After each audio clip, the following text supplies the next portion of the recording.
साध्वी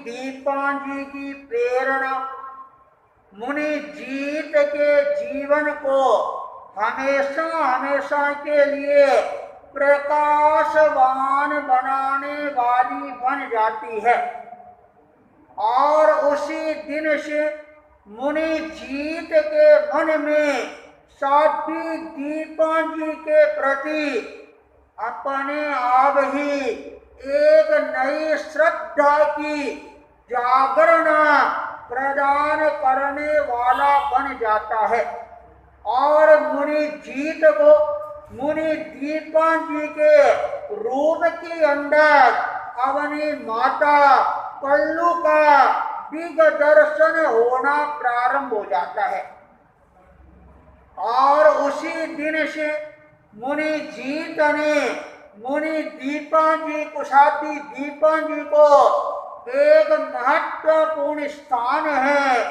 वह देना भी प्रारंभ कर दिया।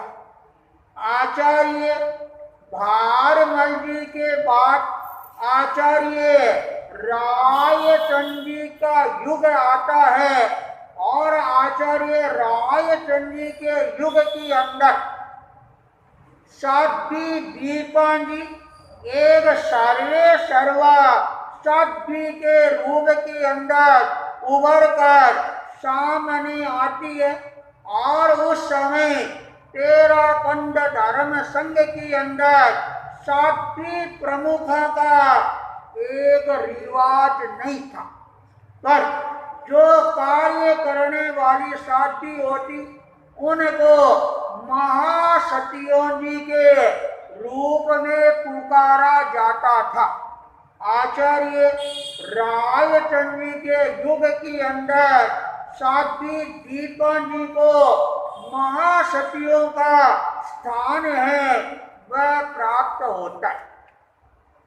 आचार्य ऋषि राय के युग के बाद में आचार्य जीतमल जी का युग है, जयाचार्य का युग है, ये प्रारंभ होता है। जयाचार्य थाली प्रदेश के अंदर बीदासर में आचार्य पद है यह स्वीकार करते हैं, पर पूरे धर्म संघ के निवेदन पर एक बार पुनः बीदासर के अंदर आचार्य पद है फिर स्वीकार करते हैं। ये भी इतिहास का एक सुनहरा पृष्ठ के रूप के अंदर अंकित हो गया। एक आचार्य ने दो बार आचार्य पद है यह स्वीकार किया हो। जयाचार्य आचार्य बनने के बाद अपना पहला चातुर्मास जयपुर शहर में करवाते हैं, क्योंकि जयपुर के लाला जी को जयाचार्य ने यह वचन दे रखा था जब अभी मैं आचार्य बनूंगा पहला चातुर्मास है वह मैं जयपुर में करूंगा। जयाचार्य अपने वचन को निभाते हैं। जयपुरी चातुर्मास है यह परिसंपन्न करते हुए जयाचार्य किशनगढ़ पधारते हैं। आगे बनाड़ होते हुए भीलवाड़ा पधारते हैं, पूर्व पधारते हैं और उस समय मेवाड़ के सारे साधु साध्वियां हैं वो आचार्य वर्ग के चरणों में पहुंचती हैं। साध्वी दीपांजी भी आचार्य प्रवर के चरणों में उपस्थित थी और जयाचार्य ने कहा साध्वी दीपांजी हम तुम्हारे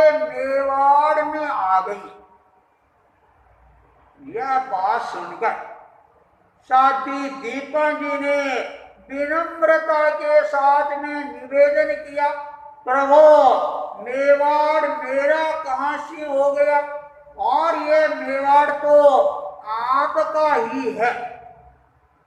जयाचार्य ने कहा, नहीं मां सत्या जी, आप मेवाड़ में विचरण कर रही हैं, इसलिए पूरे मेवाड़ की जो जागीदारी है वह आपके हाथ में है।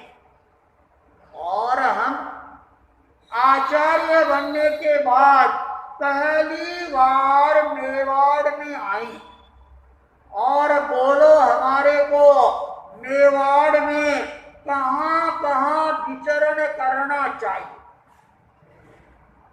यह बात सुनकर साध्वी दीपा जी मुस्कुराने लग जाती है और निवेदन करती है, प्रभु यह मैं आपको क्या निवेदन करूं, मेरी तो इच्छा है आप पूरे मेवाड़ का परिभ्रमण करवाएं, पर एक निवेदन है। जयाचार्य ने कहा, बोलो दीपा जी क्या निवेदन है। दीपा जी ने कहा, गुरुदेव आप पूरे मेवाड़ में सब जगह पधारना, पर मेरा निवेदन है आप मोक्षणदा मत पधारना। जयाचार्य यह बात सुनकर और दीपा जी की तरफ देखने लग जाती है। तब दीपा जी ने कहा, गुरुदेव आप यदि मोक्षणदा पधार भी जाओ तो साथियों को भूल चूक कर भी साथ मत ले जाना। जयाचार्य ने कहा, चलो दीपा जी हम तुम्हारी दोनों बातों का ध्यान रखेंगे। जयाचार्य मेवाड़ में विचरण करना प्रारंभ कर देती है और मेवाड़ के प्रमुख प्रमुख गांवों के अंदर जयाचार्य विचरण कर रही है। जयाचार्य ने गंगापुर है और उसके बाद के अंदर देवरिया है, कोशीथल है, आदि गांवों का स्पर्श करना प्रारंभ किया। नए आचार्यों का जब पहली बार मेवाड़ आगमन होता है, मेवाड़ के छोटे छोटे गांवों के अंदर एक नई श्रद्धा का जन्म है, यह होना प्रारंभ हो जाता है। जयाचार्य परिभ्रमण करते हुए और मेवाड़ के जीलोला गांव में पधारते हैं। जीलोला गांव ऐसा गांव है, एक तरफ लावा सरदारगढ़ है, एक तरफ आमेट है, एक तरफ मोखणदा है और एक तरफ साकलडा माकलडा है। इसके बीच के अंदर ये जिलोला गांव आया हुआ। जब जिलोला पधारती है और सारे लोगों में नया उत्साह का संचार हो जाता है, और उस समय मोखणदा के लोग मन में चिंतन कर रही है, अरे जयाचार्य पूरे मेवाड़ में परिभ्रमण कर रही हैं और हमारे मोखणदा क्यों नहीं पढ़ा रही हैं। सारा श्रावक समाज है वह इकट्ठा होता है, आपस में चिंतन करना प्रारंभ करती है, क्या बात है जयाचार्य मोखणदा को कैसे भूल गए। एक वयोवृद्ध श्रावक ने कहा, जयाचार्य मोखणदा को भूल गए या अपने मोखणदा के लोग जयाचार्य को भूल गए।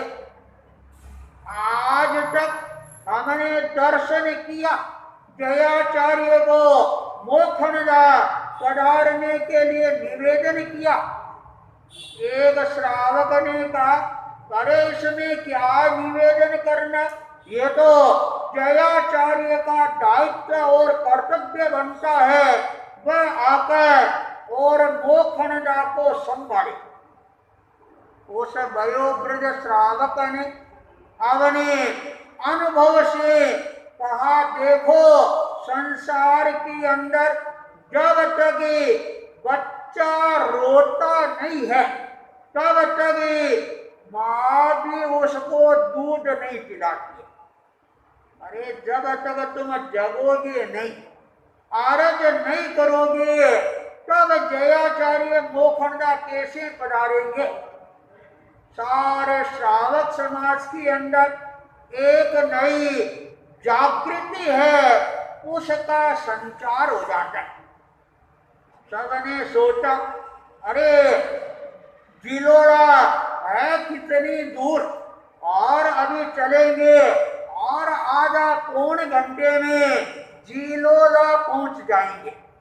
तत्काल सारा श्रावक समाज है मिलकर तैयार होता है, अपने घरों में जाता है, भोजन करते हैं, तैयार होते हैं, और लोगों के घरों में तैयारियां देखकर बहनों ने पूछा, अरे क्या बात है, आज कहाँ जा रही। उन्होंने कहा जिलोला जा रही है जयाचार्य को निवेदन करने के लिए। बहनों ने कहा, वाह, आप अकेले अकेले जाओगे क्या, और आप जयाचार्य को मोखनदा लेकर आ जाओगे। जब तक हम नहीं जाएंगे तब तक जयाचार्य मोखनदा नहीं पधारेंगे, और अकेले अकेले जा रहे हो, हमारे को भी साथ में ले जाओ। सारी बहनें तैयार हो जाती है, बच्चे लोग तैयार हो जाती हैं, युवक लोग तैयार हो जाते हैं, और देखते देखते पूरा मोखनदा गांव जयाचार्य के चरणों में झीलोला के अंदर उपस्थित हो जाता है। और जब इतना बड़ा श्रावक समाज एक साथ के अंदर आता है और 3 बार प्रदक्षिणा देकर जब वो वंदना करती, जयाचार्य उनकी श्रद्धा भक्ति समर्पण को देखकर और इतने ज्यादा अभिभूत हो जाते हैं, और मन में विचार करें, वाह वाह, मेवाड़ की श्रद्धा का तो पार ही नहीं, और इसका मूल्यांकन है, ये अवश्य ही होना चाहिए। दर्शन करने के बाद श्राविकों ने खड़े होकर निवेदन किया, अरे जयाचार्य, आप जैसे महान मेघ के रूप के अंदर मेवाड़ में पधारे, और ये काली काली घटाएं आकाश के अंदर उमड़ घुमड़ कर आई है, और चारों तरफ बरसात हो रही है, पर हमारा मोखनदा है वह सूखा का सूखा रह गया, उसके अंदर एक भी पानी की छांट है, बूंद है, वह नहीं गिर रही है। अरे मोखनदा वालों ने कौन सा आपका अभिनय कर दिया जो आप मोखनदा को भूल गई। श्रावक श्राविकाओं को ये मीठा उपादन जयाचार्य के चेहरे पर भी एक नई चमक है, वह लाने वाला बन जाता है। जयाचार्य चिंतन की मुद्रा में अवस्थित हो जाती है। तब श्रावकों ने फिर निवेदन किया, प्रभु मोखनदा दूर नहीं, आधे पौन घंटे में आप मोखनदा पधार कर और उस मोखनदा को पावन और पवित्र है बना सकते हैं। और आपकी जब वहां पर प्रवचन की झड़ी लगेगी और उस प्रवचन की जड़ी से हमारा मोखनदा है और वह पूरा हरा भरा बन जाएगा और हमारे दिल रूपी ये बगीचे हैं ये अपने आप खिलने प्रारंभ हो जाएंगे। नई बहार है ये आनी प्रारंभ हो जाएगी। श्रावकों का आग्रह भरा निवेदन और उनकी श्रद्धा और भक्ति को जयाचार्य ठुकरा नहीं पाई और अचानक जयाचार्य के मुखार बिंद से यह स्वर गुंजायमान हो जाता है। कल प्रातः सूर्योदय के साथ झीलोला से बिहार करके और मोखनदा आने का भाव यह बात सुनते मोखनदा का सारा श्रावक समाज है वह बाग बाग बन जाता है।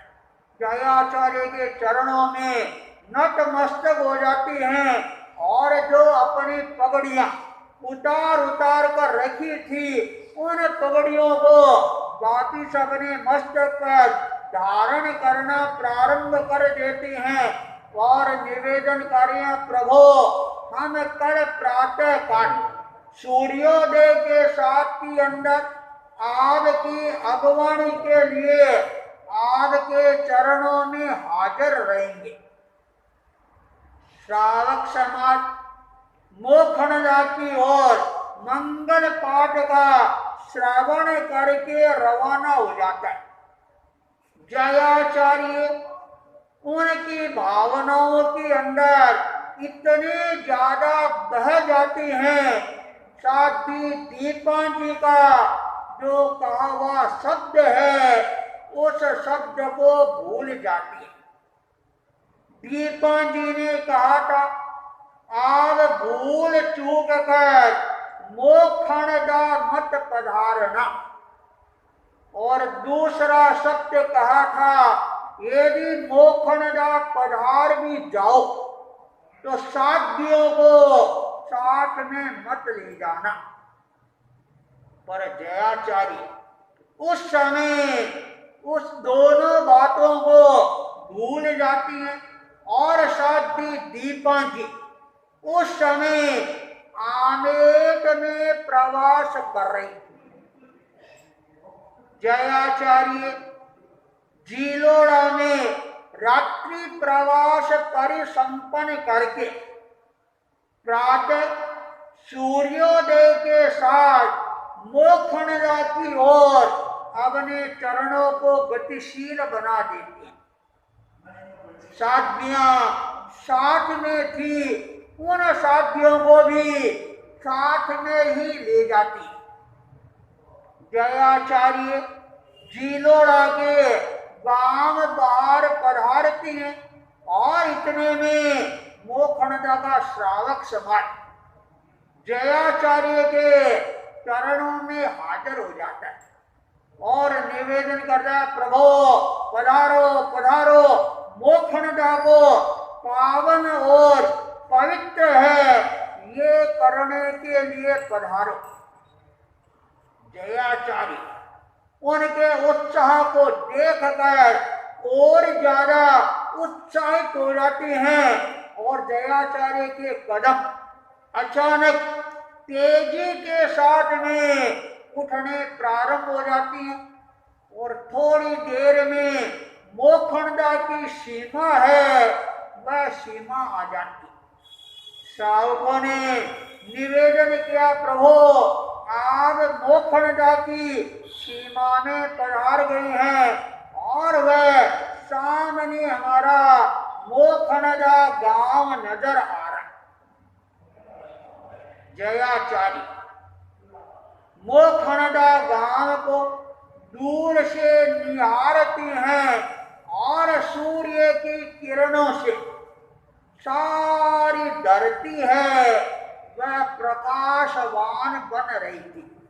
सूर्य की किरण मोखनदा गांव पर गिर रही थी तो मोखनदा गांव का सौंदर्य वह और ज्यादा दमकने और चमकने लग जाता है। जयाचार्य अपने कदमों को गतिशील बनाते जा रही है और सामने मोखनदा के श्रावक श्राविकाएं मंगल गीतों का स्वर गुंजायमान करते हुए जयाचार्य की अगवानी की अंदर आती है। और जब जयाचार्य उन बहनों के मुखार बिंद से जब वो स्वर लहरियां सुनती हैं और जयाचार्य स्वयं स्वर लहरियों के एक ज्ञाता पुरुष थे और उन स्वर लहरियों को सुनकर जयाचार्य अपने आप ही अपने मन के अंदर उन गीतों की राग है उस राग का उच्चारण करना प्रारंभ कर देते थे। और उस समय जो गीत गाए जाते थे पक्की रागों में गाए जाते थे तो गीत गाने का एक आनंद है वह अलग ही आता था। सारा वातावरण है वह गीत में बनता हुआ नजर आना प्रारंभ हो जाता था। जयाचार्य अपने दोनों कानों से उन स्वर लहरियों को सुनते हुए आगे से आगे गतिशील बनते जा रहे थे और देखते देखते मोखनदा गांव है वह गांव आ जाता है। जो मोखनदा गांव आता है जयाचार्य ने अपने पैरों को रोका और कहा श्रावकों आगे तुम्हारे मोखनदा में। यह बात सुनकर श्रावक समाज हर्ष विभोर बन जाता है चरणों में झुक जाता है और निवेदन कर रहा प्रभु आपने हमारे पर अनंत अनंत कृपा की। जयाचार्य आगे पधारते हैं और जहां जयाचार्य का प्रवास स्थल था प्रवास स्थल पर पधारती हैं सामने श्रावक समाज की जो छटा है वह निराली ही नजर आ रही थी। उन श्रावक श्राविकाओं को देखकर जयाचार्य है अपना प्रवचन है वह प्रवचन प्रारंभ कर देती है। राष्ट्र की थकावट को एक तरह से भूल जाती हैं और प्रवचन के अंदर इतने ज्यादा तल्लीन बन जाती हैं और जो बहनें जिस राग के अंदर गीत गाती हुई आ रही थी उसी राग के अंदर जयाचार्य ने तत्काल गीतों की रचना करके और गाना प्रारंभ कर दिया। और जब जयाचार्य उन्हीं रागों के अंदर अध्यात्म के गीत प्रस्तुत करते हैं सारा जन समुदाय है वह उन स्वर लहरियों में अपनी स्वर लहरियां मिलाना है ये प्रारंभ कर देती हैं और जयाचार्य के व्याख्यान की जो छटा वह एक तरह से निराली ही नजर आनी प्रारंभ हो जाती है। और जब जयाचार्य प्रवचन करने के लिए अपने आप को तैयार कर लेते और उस समय प्रवचन प्रभा में इस तरह से प्रभावान होते सारी जनता है जयाचार्य के पीछे पीछे बहना प्रारंभ कर देती थी। जयाचार्य के मुखार बिंद से जब स्वर लहरियां गुंजायमान होती है और उन स्वर लहरियों को सुनकर जैसे सर्प है और वो पूंगी के आगे अपना फण है वह उठाकर नृत्य करना प्रारंभ कर देता है, वैसे जयाचार्य के वो स्वर लहरियां सुनकर सारी जनता है अपनी गर्दन को हिलाने के लिए मजबूर बन जाती है। और जब प्रवचन परिसंपन्न होता है तो जनता के मन के अंदर एक परम संतोष की अनुभूति होती है और सभी कार्य वाह गुरुदेव आज आपका प्रवचन सुनकर हमारा ये जो कलेजा है वह एक तरह से हिम हो गया है, ठंडा हो गया है, ठर गया है। प्रवचन पूरा होता है, श्रावक श्राविकाएं निवेदन करते हैं अब हमारे घरों में गोचरी की कृपा करवाना।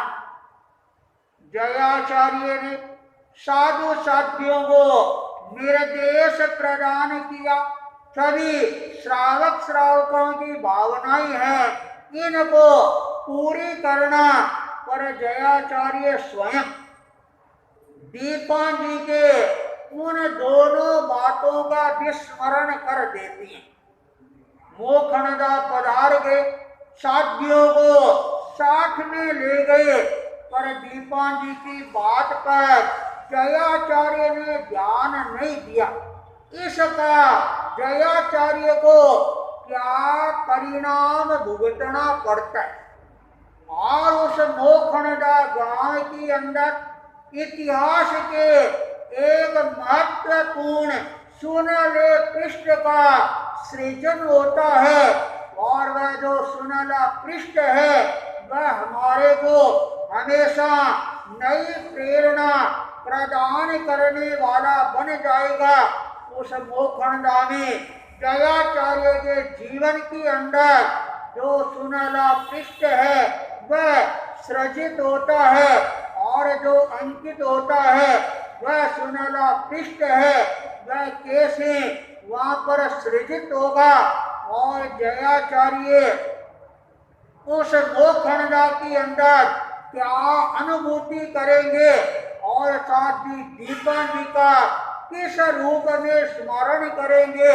इतिहास का कौन सा सुनहरा पृष्ठ है मोखणदा गांव के अंदर अब लिखा जाएगा। इसी मंगल भावना के साथ ओम अरहम।